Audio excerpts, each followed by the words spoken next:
Hi, I'm Pat Keegan and welcome back to the DIY Home Build channel. I'm pretty excited today because we got the delivery of the drawer boxes and the drawer fronts, which I'm going to show you in just a second. And in this video segment, we're going to be installing the drawer boxes and the fronts into this left base kitchen cabinet, which we've done in the previous videos. You've seen how that's built. In the last segment, we installed our drawer slides, and I just wanted to bring up a point that because it becomes relevant for this video is I'm a huge fan of doing spacer blocks because spacer blocks can be reused over and over again, and once you cut a spacer block you're always going to be dead on with the measurement of whatever the dimension of that spacer block is. You've seen me use spacer blocks in previous videos to clamp to a side of a cabinet as an offset to installing the bottom shelf of the cabinet, and you'll see me in other videos that we're going to be posting using spacer blocks to offset some of the components that we put in underneath the cabinet, like some extra bracing. And I'm a huge fan of that because they're quick and they're easy and they're accurate every time. I could have just as easily made the measurements for computing spacer blocks as opposed to doing the story stick or the story pole that we did in the last video. It was just a matter of preference at that time because the back of that cabinet, of this cabinet, has that 3-inch offset by 9 1/4 inches deep in the back of the cabinet for the radiant baseboard heater. So it was just easier for me to construct a story stick and mark off my measurements here at the 3-inch mark, the 10-inch, 17, and 24-inch that I talked about in the last video. But knowing that these drawer slides are 1.5 inches wide, you could have easily computed the distances that you would have needed to cut some spacer block. In this case, the spacer block would have been needed to be 2 1/4 inches at the bottom of the cabinet and then 5 1/2 inches between the slides. So you could have created one 2 1/4 inch spacer block and another 5 1/2 inch spacer block, set the spacer block down, butted up the slide against it, screwed the slide in, then put the 5 1/2 inch block spacer here, and then screwed this one in, put the 5-inch spacer, etc., until you were done. Either way is perfectly fine. I usually do the spacer block method because I can reuse them over and over and over again, and I've got a lot of scrap here in the shop, so it makes it easy and convenient. But I did the story stick because everybody should know how to do a story pole or a story stick. If you're doing this kind of stuff, particularly if you're doing kitchens, it does come in handy for where all the cabinets. We use a very similar story pole method to lay out where all the cabinets are going to go and to make sure that the cabinets all fit dimensionally with the stove and the dishwasher and the sink and the lighting and all that. And you can mark that all on your story pole or the story stick. Anyway, that being aside, let me walk you through the drawers because we're very excited that these got delivered today, and I just wanted to very quickly walk you through the drawer construction. As I've said in previous videos and also on the posts in my blog, I have a Porter cable dovetailing jig in the shop that I can use a router with a dovetail bit and create drawer boxes, and I've done dozens and dozens of drawer boxes. Sometimes it's just nice when you're doing the kitchen and you can focus on other things while somebody else is constructing them for you, and I've spoken often about ordering the doors and the drawer fronts and the drawer boxes online in order so that somebody else can build those while we're doing the carcasses and other things in the kitchen that we need to do. So whenever I do a drawer box, you can see here that they've got the half-blind dovetail. This is pretty much the trademark of quality craftsmanship in drawer boxes, although there's a dozen or more ways to put drawer boxes together, and they're all probably very strong, and many of them are very, very good, some better than others. But the dovetail has a unique signature, and that's usually the sign that people look for when they open drawers if they're buying a cabinet or something in a furniture store. They're going to open the drawers and look for this. So it's a good trademark to have from a quality standpoint. It's a very secure joint, obviously. It's one of the strongest joints, particularly with the glues that we have today. So you can see on this drawer box we've got half-blind dovetails on both sides at the front and back. I always use 5/8 inch wide solid maple stock for the sides of the drawers, and I use the maple veneer 1/4 inch plywood for the bottom.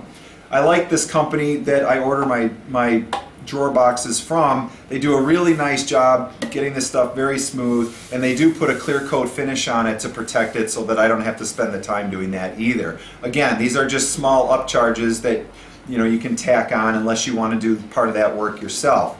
The one other thing that I like that they do is they put a little strip of hot melt glue on the sides where the bottom panel meets the side of the cabinet, and that's just to keep the vibration down when you're opening and closing the drawers, hundreds of times, a day, or whatever, or slamming them. So it keeps that rattling noise down when the panel's in place, and it's just a very solid quality drawer box. The other thing that we had delivered today were the drawer fronts. Now, I chose in this kitchen design to do frame and panel drawer fronts the same way that we did with the doors, and so that they'll match. And it's going to look really great, I think, when this cabinet goes underneath the left side of the upper cabinet, which is around the microwave, and it's got that same frame and panel door with the stiles and the rails and the center panel here, and we've ordered those elements all to match. And these things will be installed. You can notice that there's no interior rails here, so these drawer fronts will be installed about 1/8 of an inch apart from one another to allow for some expansion. And they're going to look really great because everything is going to align. These stiles will align with the stiles on the cabinet door that is or will be above them. And so we're going to show you today how to very quickly install the drawer boxes and the drawer fronts in a pretty methodical way that should make it easy even if you've not attempted to install these things before. So far I think it's been reasonably straightforward how to do the drawer slides. And as I talked again about spacer blocks, we're going to be using essentially spacers to install the drawers and the drawer fronts. So let me get all of this stuff cleared away. I can move the cabinet forward toward the camera, and then we'll show you how to install the drawer boxes. Okay, now to install these drawer boxes the easiest way, and very simpler way, there may be easier ways. I always like learning new ways to do stuff, particularly if it makes it easier and faster. So what I've done here is, if you remember in the last video segment that we did when we installed these, I mentioned that the bottom of the drawer box, the bottom of the bottom drawer box, has to be about 1/2 inch off the floor. So I've just got a scrap piece of 1/2 inch MDF, which I actually use for tabletops here in the shop, because then they can be changed out once they get too beat up. We just take off the sheet of MDF, put a new one on. So I happen to have a scrap sheet of 1/2 inch MDF here. And all I'm going to do is lay that, just like that, on the bottom shelf of the cabinet. I like to make it a little bit longer because it's just easier to deal with. If you try to put 2 little spacer blocks in there, that can work too, but then you're kind of monkeying your hands around in there. I just want it to be kind of sitting out like a tongue depressor almost in the bottom of the cabinet so that I can pull it out when I put the drawer box on.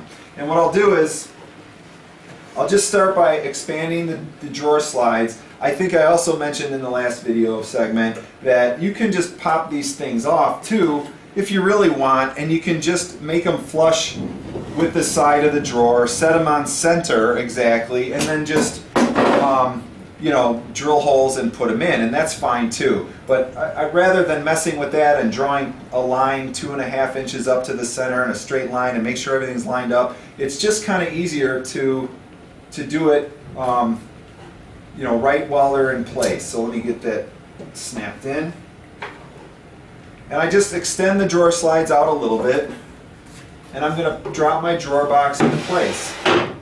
And right now, since it's sitting on this 1/2 inch spacer, it's going to be about exactly 1/2 inch up off the bottom, which is what I want, and so these things will be halfway up. Now, what I want to do is I want to make sure that the slide doesn't protrude past the drawer front, because remember, I have to put a drawer front on it. So I want to make sure that the slides are exactly flush with the front of this drawer box, so that when I push the whole thing back, if you remember again in the last video that I referred to, we set these drawer slides just a little bit less than flush with the surface here, so they sit a little bit recessed to the front of the face frame.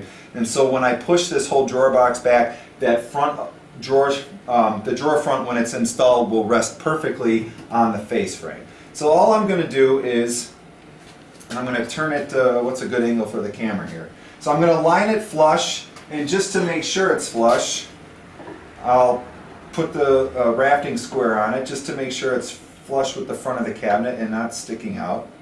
And then what I'll do is get the little cabinet screws that I have here. Now, when you install the cabinet screw, it's tempting to go ahead and put them in, and you can do that. There's probably nothing wrong with, you know, just putting in the screw into the side, but I do like to drill a pilot hole because I think over time it gives it a better fit. So what I have here is just a very thin, it's called a self-centering bit. You can get them at the, you know, whatever your favorite big box store is, you know, for a few bucks, and they're made to go like into like a hinge situation if you want to drill holes for hinges to drill a pilot hole. And it's got a little bit of a bevel here on the edge, and it just lets it sit centered you know, inside the hole for the hinge. But you can also use them on these drawer slides here. So all I'm going to do is hold this thing flush like so, and I'm going to drill the hole and then install the screw. And once I'm done, I'm just going to pull the drawer further out using my 1/2 inch spacer here, and it won't tilt as much when it's the screw is actually in it, but then I'll hold it down and screw in the back and then remove the spacer, and we're done. So let me do that now. I'll make sure that these are flush here. You can also, if you really are so inclined, you can put a clamp across these to make sure that they're held in place right. I don't really need to do that, I don't think, but you know, you can also do it if you really want to be sure.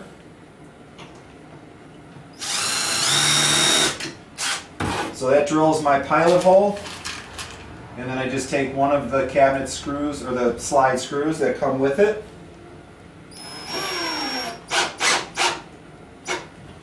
Okay, and then I'm just going to do the same thing to the other side. I'm going to make sure it's flush with the front.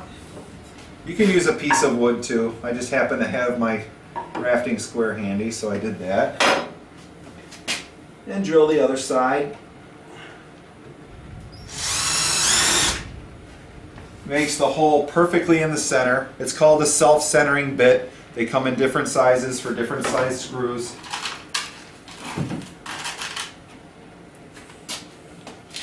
And then I'm just going to put it in. Okay. And then I'm going to pull this out a little bit more so that I can get at the very back. Now this, it's going to flop a little bit, so you're going to just push it back a little bit like that in the back so that it's not, you know, sagging in there, so that it won't sag. But then you just make sure, like here, I don't even have to push down on the drawer, and I'm just going to repeat that exact same process with the back of the screw. And you want to pull this drawer out as far as possible so that you can get at this screw hole in the back here.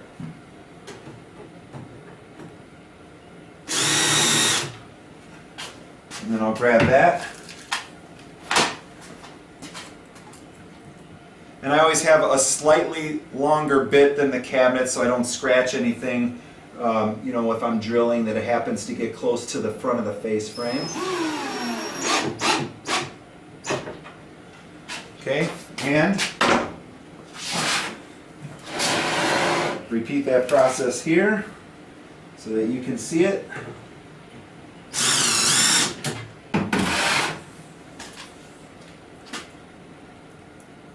Again, I always like to drill pilot holes when I can. It's just a best practices thing. Your wood, the wood here is not going to split if I just drive a screw without drilling a pilot hole. But some wood will, and you know, as you do closer to edges, it's just a good habit to get into. It's all about developing, you know, good habits. Okay, now, then I just pull it out, the 1/2 inch spacer out, and the drawer's in. And you can put in additional screws if you want in the middle. I always usually try to do at least 3 you know, for that. But the screw strength, the shear strength on a screw is actually pretty amazing. You know, you can stack a lot of weight in here. And they're perfectly flush again with the opening, and they're ready for a drawer front. Now, what I'm going to do for the next 3 drawers that I'm going to put in, I'm going to repeat that process, but if you remember from the previous video, I have 2 inches now between the top of this drawer box and the bottom of the next drawer box. So I need a 2-inch spacer. Well, luckily, again, I have some scrap. I'm just going to set in these 2 3/4 inch pieces of plywood on top of the drawer box, and it fits right on the drawer box. And then I'm going to lay in this 1/2 inch piece, and if I get my 2 3/4 inch pieces and a 1/2 inch piece, that's 2 inches in total. And let me get another drawer box, sorry. Okay. Take off the little connectors. Oh, pull out the little slides.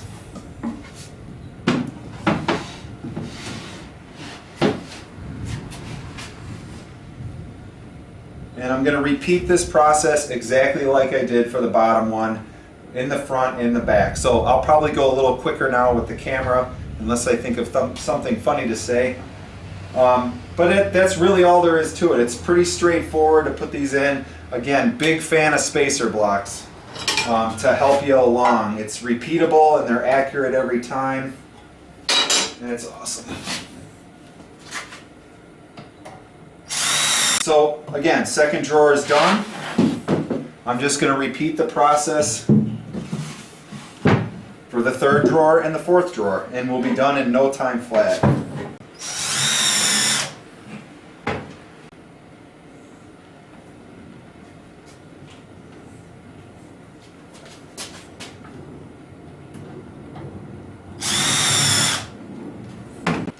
Well, that completes installing the drawer boxes. As you can see, it was a pretty straightforward job. I really like these drawer slides. They're definitely full extension, so I can get my hand in everywhere in the drawer.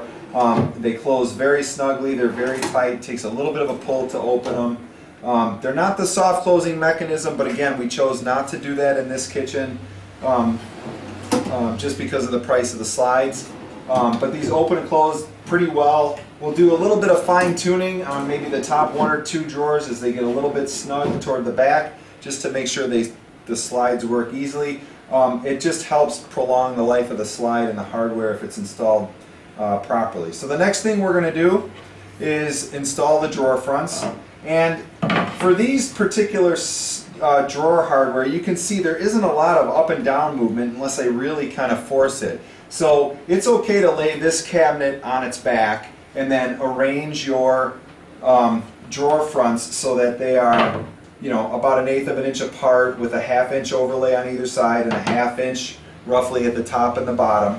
But we're going to show you a different method in case the cabinet happens to already be in place, which will involve using a spacer and a cleat on an L to kind of hold this cabinet in place like so, and then we'll just set them in. So let me get prepared for that next step, and we'll be right back.